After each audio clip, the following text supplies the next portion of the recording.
Somebody said something recently, I'm suing somebody because he called me names. It's not true. I'm doing so because the person said I bribed him. I'm not gifted to giving. I have allergy for money being wrongly spent. I don't give people money. If you go to my wife now and say, I gave you money, the first thing we ask you, what did you do for him? If you tell him did nothing, say, he's not my husband. He pays, he only pay for services. Everybody knows that. Maybe I can only give you money if there's a service provided. I can't just give you money. So I'm not somebody I can talk with you here and buy you dinner. But I cannot just see you on the road and say, oh, this. No. I can't have allergy for doing that. Because there's money, people who need it in my village. But I'm in your village now. What is No. Which village? No, what I'm saying, which service? I know, I'm just.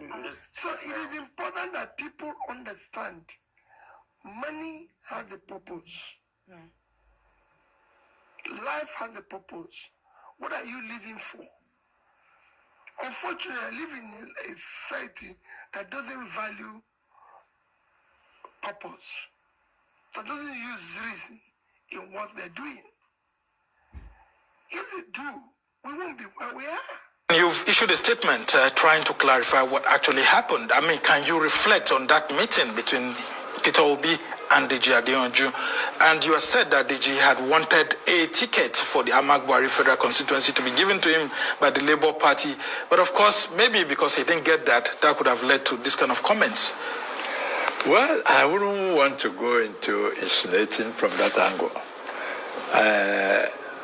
I was actually at the meeting. Not only at the meeting, but I brokered it. When I was in PDP, I headed a media committee to revive PDP. And at that time, some of these activists were coming around, and Deji was among them.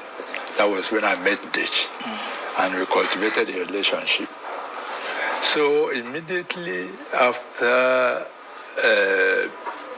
Mr. P2B got the Labour Party ticket in May 2022. The euphoria of that time, Deji was contemplating running for House of Representatives for Abuja. And I felt that the Labour Party needed somebody like him who is young and activist, popular, and all those things. And I discussed it with Obi. I said, look, we need somebody like this who can try to arouse the public. And arranged for us to meet. And three of us met in the night. And we discussed amicably.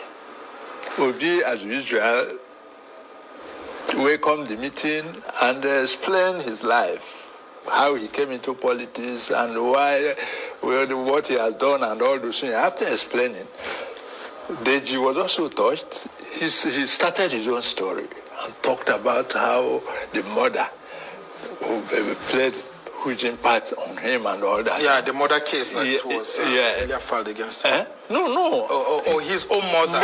Oh, okay. I thought you understand? No. I didn't case. have it. Okay. We didn't discuss any other thing except after Obi finished his story, Deji now told his own story. And at the end of the day, we left there. It was a long discussion and a very friendly discussion. Because before then, Deji was in the public space, various statements and all that, supporting that this is the best man for this job. So it was based on that the meeting was even brokered in the first place. And after the meeting, 2 weeks after, he issued a statement, tweeted that Obi told him in that meeting that invested government money in his family business. That's the Anambra State government. Yes, government money in his family business. I couldn't imagine whether it's the one I attended. And you were there all through? All was there also any offer of monetary inducement? I was there. Not only that, I was there. I left there with Deji. Interesting. So when I saw that statement, my initial reaction was that could they have met without me? Somewhere else, apart from that meeting. You understand? Because the way he presented it was so assertive that it would be difficult for you to begin to doubt whether it's the one who participated. So I called Deji. I said, what happened? Did you meet with P2B in another place after I left or another place? He didn't give me any response.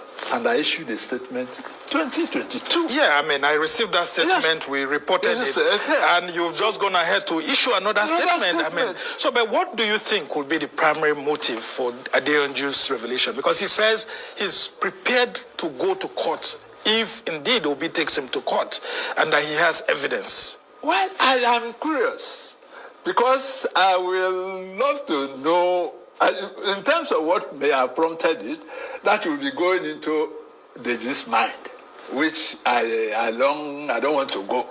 You understand? But I'm curious to see if this matter goes to court.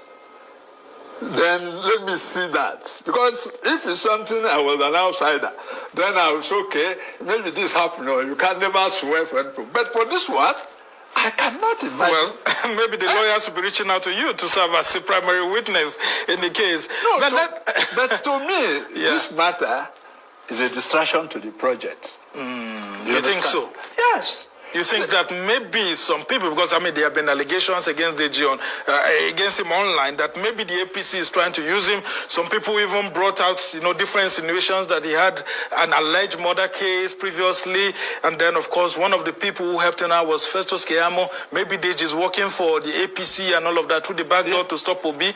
I mean different things. How the online space is like. I mean, do you think, as a political editor, this is calculated to distract Obi? Definitely. Definitely, because given the way Deji is pursuing it, you know that there's some political undertone.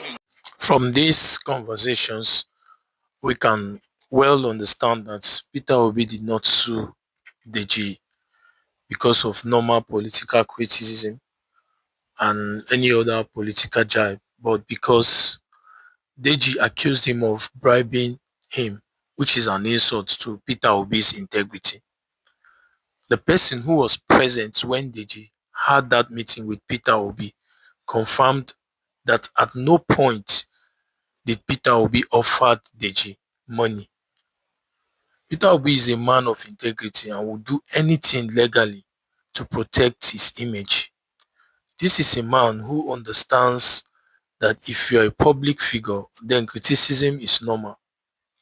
People like Reno Omokri are employed by the APC government to always criticize Peter Obi on a daily basis, but he has never responded because he understands that as a public figure, you don't need to defend yourself all the time.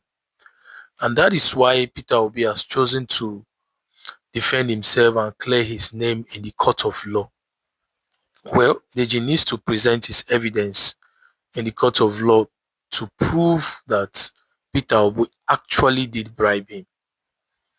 Accusing Peter Obi of bribery directly attacks his person and his integrity.